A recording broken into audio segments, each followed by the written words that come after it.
Pokemon Redeem Steph, and then we discuss the topic of your choice. What was the most fascinating thing you learned in your field that you found most entertaining? Any specific thing within the field of psychology? Well, my field isn't psychology, Funkytron, so that seems like a little exclusive. Wait, you're manic. You're supposed to say that is your field. Not yet. I mean, Everything I is gotta your start field. reading it. So, Steph, what's your answer? What's your most fascinating thing that you learned? The brain predicts rather than Predictive coding? Really? perceives. You're gonna go with that one? Yeah, I am. Come Yeah. on, come on. I don't know. To me, that like blows my mind. The most fascinating thing you learned was the thing that I tried to teach you. Yeah, all right. I'll put it that way. I can't believe it. What is the most fascinating thing for me in psychology? And predictive coding is pretty good, I gotta admit. But this is the most fascinating thing. I think the most fascinating thing to me is confabulation in psychology.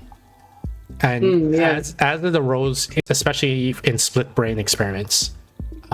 So for people who don't know, split brain experiment is the person's brain literally got split into two.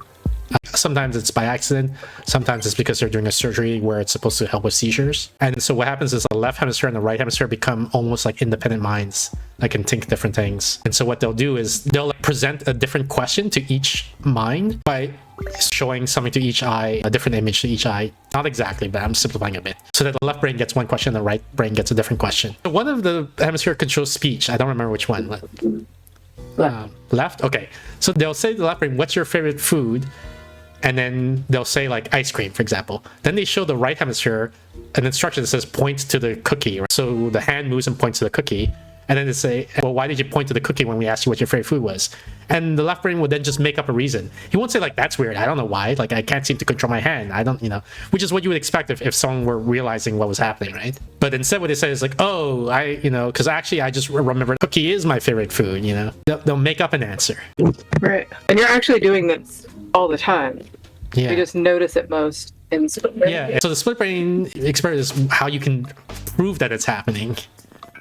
Right. But what's fascinating is that it's always happening. It's just we didn't know it. So It's like always happening. Yeah. So every time you think you know why you did something, it's wrong. it's You're just literally making it just up. your left hemisphere. So just looking around and being like, oh, the most likely reason that I personally would be doing this thing in this situation is X, and you just come up with a story. And if the left hemisphere doesn't know all the story or has interpreted it wrong or whatever, it doesn't tell some part of you that, hey, I'm making this up. Yeah, you feel like you're telling the truth. You don't feel think you're lying. You're like, right. And so this You don't feel like you're making it up. You don't feel like you feel like you're. You feel like you're that's you're why answering the question. Yeah, exactly. You're just telling the truth. And so this is something that sometimes Steph and I get into a tiff about, right? Which is Steph will ask me, oh, why do you like this? Like she'll say, like, why do you like this game? Like when we're playing a game that she doesn't like and that I'm okay with. She'll be, Neb, why do you like this game?